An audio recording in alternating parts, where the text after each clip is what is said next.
방금 소개받은 박동진입니다. 다름이 아니라 중부하구의 이제 지도교수를 맡다 보니까 여러분들이 좀 우리 중부하구회가 더 발전됐으면 좋겠고, 그런 의미에서 뭐 언제 필요한 강의가 있다면 제가 적극적으로 임하겠다 이런 의사 표현을 했고, 그거의 일원으로 오늘 우리 임 회장님의 뭐 잠시 후에 중간고사하고 레포트가 요즘 나오고 있기 때문에 이 부분에 대해서 좀 특강을 해달라 그렇게 해서 오늘 이 자리가 마련이 됐습니다. 근데 제가 100명 이하에서는 강의한 적이 없거든요. 그래서 인원을 100명을 만들어주든지 아니면 강사료를 100만 원을 만들어주든지 해달라 그랬더니 성함이 무엇이더라? 우리 여성분이 혼자 열목을 한대요. 그런 사람 10명이면 100명 넘잖아. 그래서 제가 오늘 흔쾌히 강의를 시작하도록 하겠습니다. 오늘 제목은 아무튼 중부지역 하구회가 마련한 특강이고, 레포트와 시험 준비를 어떻게 해야 될 것인가 여기에 대해서 살펴보겠습니다. 그래서 오늘 특강의 내용은 크게 교육과 고등교육의 방향, 이런 부분 좀 교육적인 의미에서 좀 되돌아보고, 아마 여러분들은 주 관심사항이 레포트, 시험 준비 이 두 가지에 있을 것 같아요. 그래서 우리가 또 지성인으로서 교육에 어떻게 가야 되는지 거기에 대해서 한번 살펴보는 그런 시간을 갖겠습니다. 그러면 이제 먼저 시험 준비 또 뭐 레포트 준비 이런 것들이 좀 필요하죠. 우리가 시험 준비 뭐 레포트 뭐 이런 거 꼭 이거 학교에서 한 과목에 꼭 모든 과목 한 과목당 레포트 한 번 하고 시험 한 번은 꼭 있는 거 있습니다. 왜 이거 귀찮게 공부만 열심히 수업 듣고 했으면 좋은데 왜 이거 하냐 이렇게 물어볼 수 있잖아요. 근데 관련 근거 고등교육법하고 시행령, 그 다음에 특히 사이버대학 같은 경우는 사이버대학 학사편람이라고 있어요. 이게 이제 법이 있고 시행령이 있고 이런 뭐 규정 이런 것들이 있는데, 이 학사편람이라는 이 규정에 수업 계획이라는 부분에 시험, 퀴즈, 과제, 토론, 출석, 참여도 이런 걸 꼭 넣으라고 명시가 돼 있어요. 그 중에서 또 구체적으로 시험, 과제, 출석은 아예 빨간 줄로 표시가 돼 있어요. 빨간 줄로 표시가 돼 있으니까 이건 반드시 해야 되는 거야. 그래서 모든 대학에서 이 세 가지는 반드시 합니다. 대한민국에 있는 모든 대학은 시험, 과제, 출석 이 세 가지는 반드시 하는 거야. 그래서 우리 국제사이버라고 뭐 특별하게 풀어져 있느냐, 그렇지 않습니다. 그러니까 모든 과목에 이게 다 기본적으로 들어가 있다 이렇게 보시면 돼요. 그래서 여러분이 피할 수 없는 환경에 놓여 있다 이렇게 생각하시고, 뭐 대학 입장에서는 법을 준수해요. 뭐 여러분 입장에서는 법을 준수한 데서 졸업을 해야 학사 학위라든가 국가 자격증이라든가 이런 게 인정을 받게 돼요. 불법으로 운영한 데서 뭔가가 된 데는 그 결과치도 개인에게 안 좋아요. 작년에 2014년도에 그 대학원 대학교 중에 박사과정에서 가짜로 이렇게 학위 줘가지고 그 대학이 문을 닫고 그렇게 학위를 받은 사람들이 전부 다 취소된 거예요. 그런 걸 보면은 돈과 시간이 없어지는 거죠. 돈과 시간이. 그러니까 여러분들이 이 법을 준수해서 시험과 과제가 진행된다. 여기에 대해서 긍정적으로 생각하셔야 돼요. 긍정적으로. 이거 왜 해? 그러면 벌써 머리가 아픈 거죠.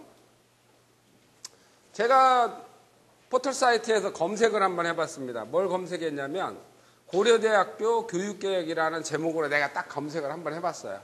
그랬더니 이런 식으로 고려대학교 개혁의 바람 막 이런 식으로 나왔어요. 이 사람이 누구죠? TV에서 좀 토론할 때 정치 토론이나 이런 거 할 때 좀 보셨죠? 이게 고려대학교 총장님이에요. 염재호 총장. 그 염재호 총장인데, 이 사람의 최근에 인터뷰에서 우리 고려대학교는 산무 정책을 하겠다 이렇게 선언을 했어요. 그게 산무가 뭐냐면 출석부, 이 출석 없애겠다. 상대평가. 대한민국의 모든 대학은 다 상대평가예요. 내가 점수 올라가면 상대방이 낮아지는 거야. 상대평가. 시험감독. 고려대학교에서는 시험감독을 없애버리겠다.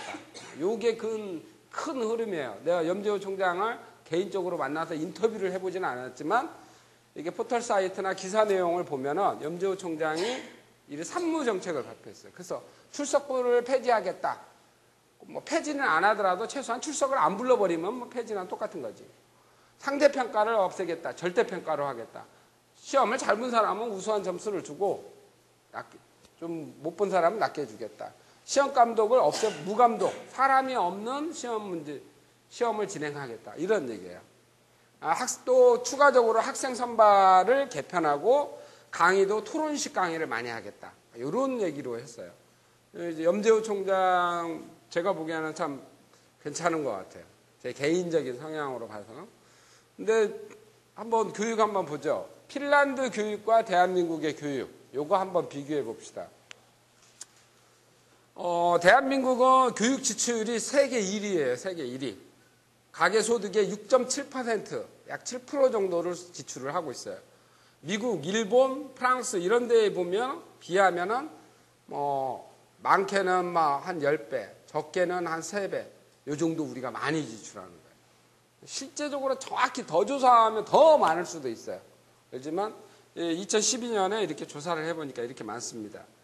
근데 우리가 정치 토론, 대통령 선거 이런 거 토론 문화 하면 핀란드 교육이라는 용어 많이 나오잖아. 핀란드의 복지, 핀란드의 교육, 이런 얘기 많이 나오죠. 그 핀란드에서는 여기 화면에 나오는 에르키 아오라는 사람이 교사부터 출발해가지고 우리로 따지자면 교육부 장관까지 하신 분이에요. 이분이 교육개혁 20년을 한 거예요. 핀란드 교육개혁을 20년. 어마어마한 거죠. 최근에 우리 TV 보면 네덜란드 많이 소개되잖아요. 네덜란드는 50년 전에 그 폭풍우가 와가지고 국토의 3분의 1을 휩쓸어 버렸잖아. 근데 그때부터 국토를 개혁하기 시작해가지고 지금도 개혁을 하고 있어요. 그래가지고 살기주, 국민 개개인이 잘 사는 나라를 만들겠다. 그래서 요즘 TV에 많이 소개되는 걸 볼 수가 있어요. 이와 같이 교육하면 핀란드 교육이 가장 많이 떠오르는 대표적인 나라입니다. 이 핀란드 교육하고 우리나라 교육 한번 살펴보죠. 핀란드 교육 시스템, 기초교육, 초등학교 1학년부터 우리로 따지자면 중학교 3학년까지예요. 고등교육 및 직업교육, 우리나라로 따지자면 대학이나 우리 폴리텍 대학이라고 있다는 것 여러분 한 번은 들어보셨을 거예요. 이런 거에 해당되고, 초등학교 때는 협동교육을 해요. 협동교육. 상대평가를 안 해. 우리나라는 최근에 와서는 등수는 안 매겨. 여러분 초등학교 졸업할 때 처음 다 성적표에 50명, 50/10등, 10 써있으면 50명 중에 10등 했구나. 이렇게 나오잖아. 다 등수가 나오는 그런 평가제도인데 상대평가잖아요. 등수라는 게. 근데 핀란드는 그러지 않아요. 10명이 교육을 받으면 그 학생이 오늘의 수업에서 그걸 한 명이라도 배우지 않으면 같이 뭉쳐서 그걸 알려줘가지고 그걸 다 배운 다음에 집에 가요. 네? 이렇게. 사회라는 건 함께 사는 거잖아. 상대를 이기고 내가 1등으로 하는 게 아니라 대한민국 사회라는 거는 함께 우리가 대한민국을 사는 거잖아. 네? 그런 의미에서 굉장히 의미가 있지 않나 이렇게 보입니다. 사람에 따라서 좀 다를 수는 있어요. 그렇지만 핀란드에서는 대체적으로 이런 협동교육, 이런 등수가 없다. 이런 거 좀 관심 있게 보실 필요가 있어요. 직업교육은 1학년 때는 일반 학습을 우리로 따지자면 교양 비슷한 거예요. 일반 학습. 2학년부터는 전문 교육을 받는데 전문학교 교육이나 고등학교의 교육 이런 걸 합니다. 이때 총 120학점을 따면 우리로 따지자면 고등학교를 졸업하는 거예요. 고등학교로. 우리는 실업계, 인문계 이렇게 돼 있는데 여기는 그렇지 않아요. 통합되어 있어서 직업교육이 90학점, 현장학습이 20학점, 중요 과목이 20학점, 자유선택이 10학점. 이 중에 대략 이 정도의 120학점을 따면 고등학교를 졸업하는 거예요. 이렇게 되어 있습니다. 대학 진학을 하고 싶은 사람은 고등학교 과정을 다 이수한 다음에 우리로 따지자면 수능이 1년에 총 3번 실시돼. 그 중에 한 번만 응시하면 돼요. 한 번만. 1회 응시하면 되고 수능의 영역이 4개의 영역이다. 이렇게 보시면 돼요. 그래서 교육 자체가 종합기초교육. 크게 6가지가 있습니다. 6가지. 그래서 종합기초학교, 그 다음에 역량이 있는 교사. 교사들이 굉장히 공부를 많이 하고 열심히 하고 있습니다. 교육혁신. 그 다음에 평가를, 학교에서 평가를 하는 게 아니라 배움. 무엇을 배웠느냐를 더 중요하게 생각한다. 그 다음에 신뢰의 문화. 더불어 사는, 우리는 초등학교 때부터 계속 등수라는 것 때문에 아주 어려운 문제, 고급 정보는 나만 갖고 있는 거야. 그래야 나만 맞으니까 1등을 할 수 있지. 뭐 이렇게 되는 거죠. 신뢰의 문화 이런 게 또 그다음에 지속 교육, 항상 평생 교육을 하고 있다 이렇게 생각하시면 돼요. 핀란드는 잘 사냐? 얼마나 잘 사는가 한번 봅시다. 핀란드 이제 개인 소득이 중요한 거잖아. 삶의 가치라는 건 내가 얼마만큼 꼭 그 행복이라는 무형의 가치도 있지만 경제적 가치에서는 개인 소득이 중요하잖아. 1인당 얼마나 많이 버는가. 핀란드가 47,000불이에요. 우리나라 몇 불? 2012년도 기준. 우리나라가 2012년에는 한 23,000. 근데 2014년에 25,000 넘었죠. 그럼 핀란드도 5만 넘었어. 그럼 거꾸로 봅시다. 룩셈부르크는 10만 불이에요. 10만 불. 딱 보면은 룩셈부르크, 노르웨이, 스위스, 스웨덴, 요 북유럽이 대체적으로 등수가 높죠. 전 세계에서. 등수가 높잖아. 미국 12위밖에 안 돼요. 중국, 인도는 저 밑에 있어가지고 보이지도 않고. 대한민국 얼마나 되는가 한번 보죠. 대한민국 34위. 2012년도에는 23,000불. 하나로 하는 1인당 2,500만 원. 2,500만 원이면 여기 집에 부부지간에 아들 하나 있다. 3명이잖아. 그러면 7,500만 원 정도 번다 이거지. 평균. 이런 식으로 환산할 수 있죠. 우리 바로 밑에가 슬로베니아야. 우리 생각으로는 슬로베니아 이렇게 딱 들으면 후진국 이렇게 생각하잖아. 우리 바로 밑에야. 뭐 한 500달러 정도밖에 차이 안 나죠. 우리가 우리 나름대로는 어마어마하게 잘 사는 것 같은데 개인으로 보면은 어마어마하게 잘 살지는 않고 조금 사는 거죠. 그렇게 보시면 돼요. 오만, 바레인. 우리 축구하면 맨날 이기는 데 아니야. 오만, 바레인. 우리보다 잘 살아. 이 나라는 더 잘 살아요.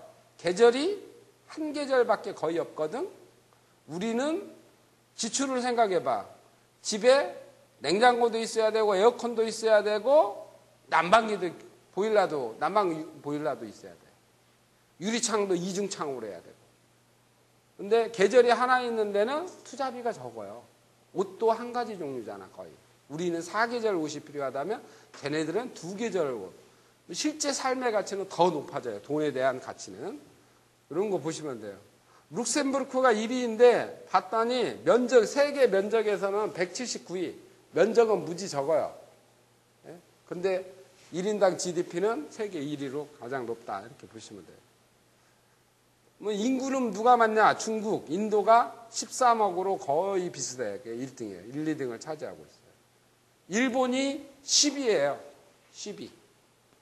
우리나라 인구가 한 5천만 되는데 일본이 1억 3천 정도 되는 거야. 우리 더블 이상으로 많아. 그러니까 독도는 우리 땅이다고 막 우리가 주장을 하는데 일본 사람은 속으로는 지들이 까불어 짜지 뭐. 이렇게 생각할 수도 있다는 거죠. 인구가 이렇게 많은 우리 가까운 이웃 일본이 세계 12위의 인구를 가지고 있어요. 그래서 이런 것들도 우리가 한편으로 간단하게 무시할 정도의 수준이 아니다 이런 거 볼 수 있습니다.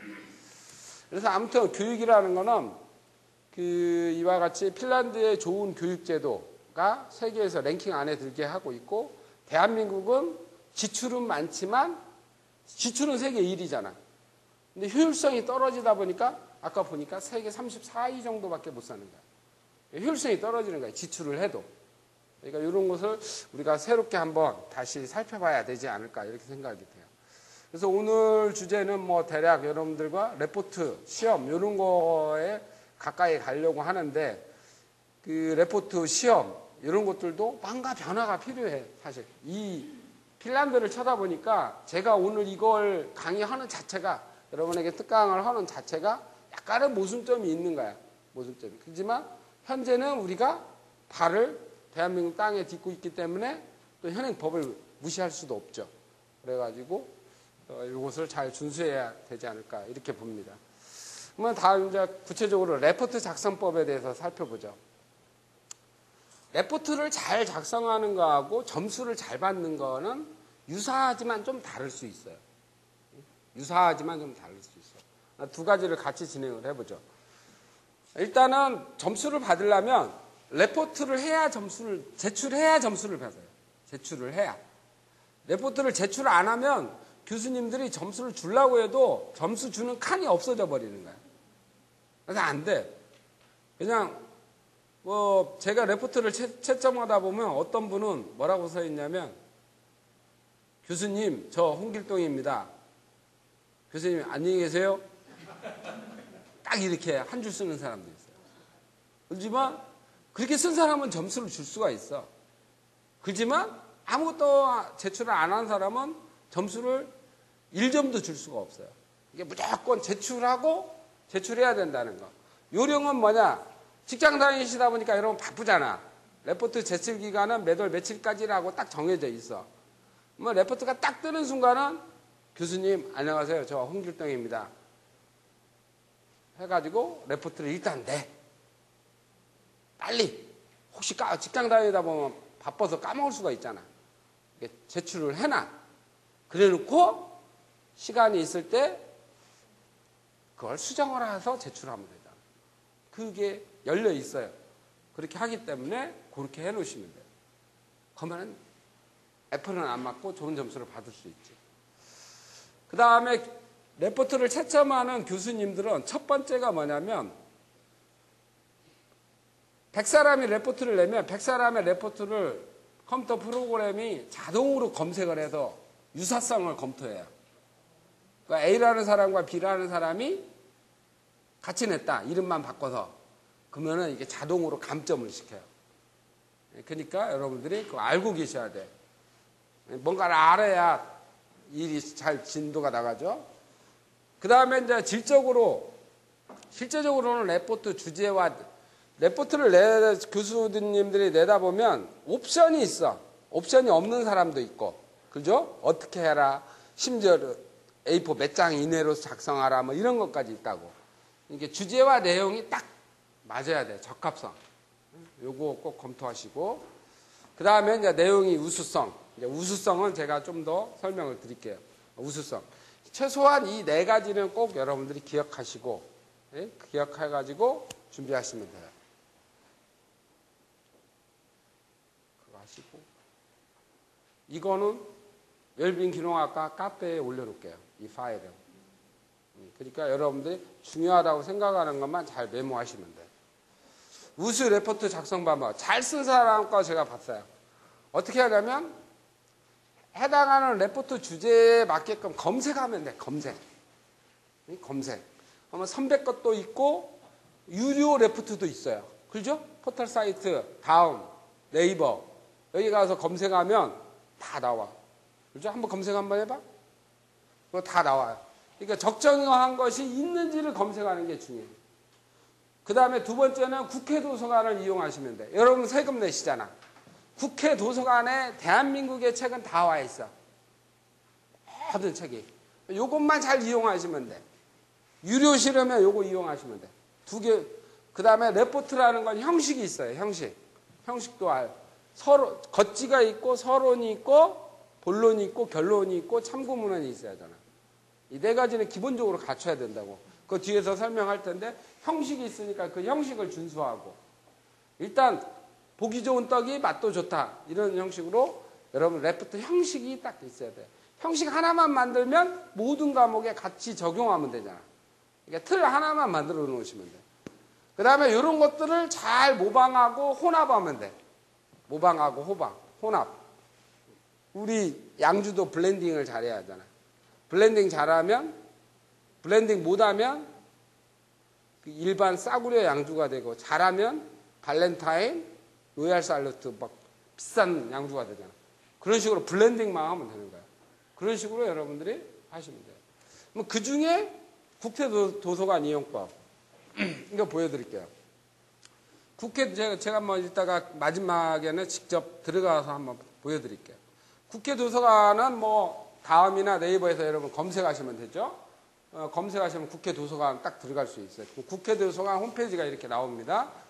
그 다음에는 로그인을, 여기 위에 있는 로그인을 클릭을 하시면 이렇게 로그인 창이 나와요. 아이디하고 패스워드 입력하시면 돼요. 회원가입 안 되신 분은 회원가입 하시면 되고, 대한민국 사람은 다 되시죠. 로그인. 그 다음에 여기 가운데 보면 전자도서관 있어요. 전자도서관. 그 중에서 소장 자료 검색이라는 게 있어요. 요거 클릭하시면 돼요. 요거 카페에 다 올려놓는 거야. 중요한 저의 멘트만 잘 적어 놓으시면 돼요. 그래서 검색 누르시면 돼. 뭐 요런 창이 뜨게 돼요. 요런 창이. 딱. 요런 창이 뜨면 뭐 청소년 지도자, 뭐 사회복지 개론, 노인복지 시설 이런 것들이 있을 거 아니야. 지금 레프트 뭐 떴어요? 뭐 이게 봉헌학 주제 레프트 제목이 뭐냐고. 내가 보기에는 아직 모르는 거 보니까 관심이 떨어져. 점수 한 시들시들 나올 거야.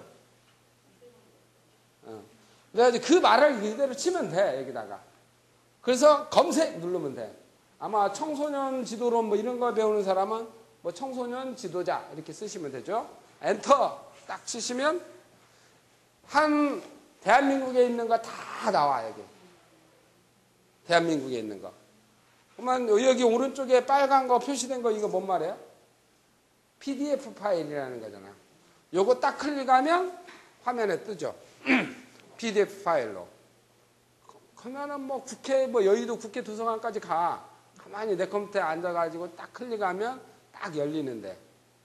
거기다가 컴퓨터가 2대면은 더더욱 좋죠. 모니터가 2개이거나 노트북이나 PC가 같이 있으면 더더욱 좋죠. 그렇죠? 딱 보기에 그럴 것 같잖아. 그러면은 이제 이걸 이용해야 돼요. 그러면 전체를 읽어서 학습을 하시면 돼. 공부하시면 돼. 학습 내용을 잘 정리정돈해서 작성하시면 돼. 근데 여러분들은 오늘 참석하신 분들은 틀림없이 너무 바쁜 거야. 너무 바빠서 그 스타일로는 하기 힘들면 밑에 걸로 하면 돼. 밑에 걸로. 여러분들을 위해서 내가 미리 준비했어. 먼저 다른 사람 레포트를 한번 읽어보는, 대충 모으는 게 아까 전에 좋다고 했잖아. 창조라는 건 모방부터 출발하는 거야. 우리나라에 있는 모든 박사 논문은 뭐부터 출발해? 다른 사람 논문을 읽어보는 데서부터 출발해요. 여러분도 마찬가지야. 레포트라는 건 다른 사람 레포트를 하나씩 얻어보는 게 제일 중요해. 심지어는 돈 주고 사서라도 보는 게 좋다 이거지. 하나에 1,000원 가나? 아무튼 고민하지 말고 담배 끊으시고 이거 공부하는 데 쓰죠. 먼저 보시고 국회 도서관에 책이 너무 많으니까 읽는데 시간이 너무 많이 걸리는 거야. 뭐 어떻게 한다? 한 페이지짜리 서론만 읽는다 이거지. 왜? 여러분은 직장인이라 바쁘니까. 서론만 읽으면 돼. 한 페이지만. 적합한 거. 그러면 10개를 골랐다 이거지. 10개를. 이제 10개만 싹 잘 읽어보면 돼. 그 다음에 10개를 조합하면 돼. 워드 치시면 되죠. 그렇게 하시면 레포트는 죽인다 이거지. 그렇게 한 사람은 어느 누구하고도 똑같은 레포트가 나올 수가 없고 그렇게 되죠. 그렇게 되니까 여러분들이 그런 식으로 생각하시고 뭐 레포트 형식이 있어요. 레포트 형식. 최소한 이건 갖춰야 돼. 이건. 레포트 하다 보면 그냥 막 작성하시는 분이 한 50% 돼. 50%. 겉지 하나 좀 만들어줘. 과목명, 제목, 소제목, 내가 홍길동인지 김말동인지 성명 좀 넣어주시고, 예? 요것 좀 넣어주시고, 그 다음에 레포트에는 차례가 있어야면 좋겠다 이거지. 예? 차례라는 건 뭐야? 맨 처음에는 뭐 제목이 뭐고, 그 다음 제목은 뭐고, 마지막까지 어떻게 갔다. 그 차례 하나 만들어줬으면 좋겠어요. 뭐 내용은 어떻게 쓰시면 되냐면 내용을 쓸 때 그림도 좀 집어넣으셔요. 그림도.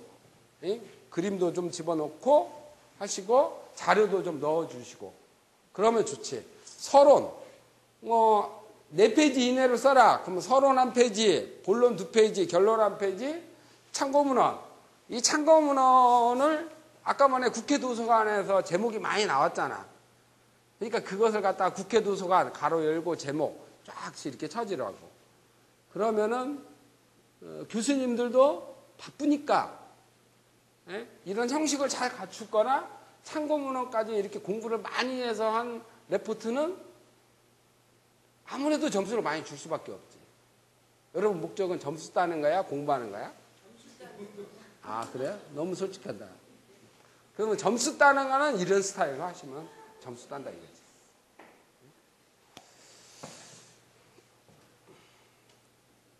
그 다음은 이제 배고프니까 빨리 진행해 봅시다. 시험 준비 방법. 시험 준비 방법은 시험도 안 보면 점수가 무조건 자동 0점이야. 자동 0점. 몰라도 봐야 돼.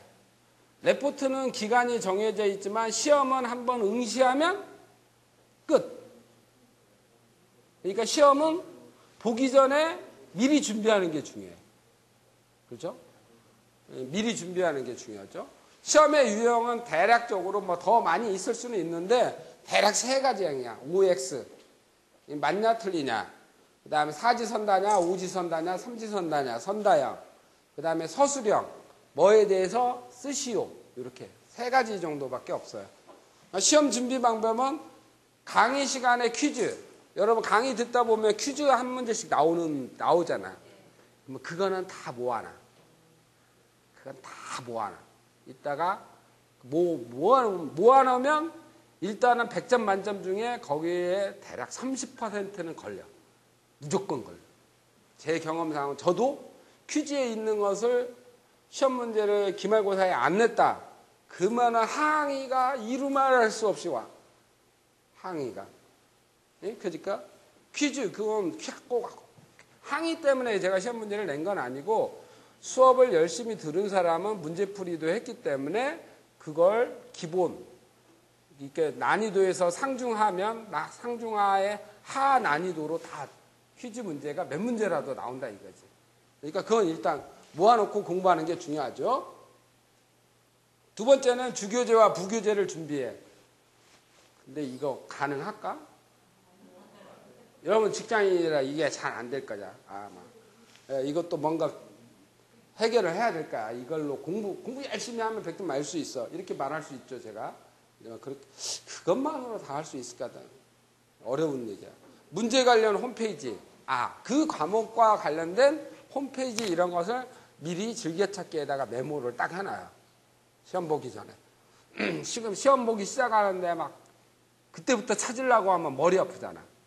그러니까 미리 평소에 시험 볼 때는 시험 보기 전에 준비하는 게 중요해요. 그 다음에 서술형 시험 문제는 먼저 OX나 선다형 문제는 이런 방법을 제가 소개하는 방법으로 다 해결을 할 수 있어요. 서술형 문제는 안 돼. 서술형 문제는 어떻게 하면 된다? 아까 국회 도서관 들어가가지고 검색하는 게 넘버원이지.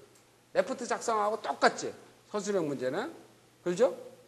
그렇게 준비하시면 돼요. 결론. 레포트는 자료 검색과 정성이면 고득점이 가능하다. 시험. 자료 검색과 정성이면 고득점이 가능하다. 여기까지가 이것만 잘 하시면 돼요. 이상으로 오늘의 강의를 마치겠습니다.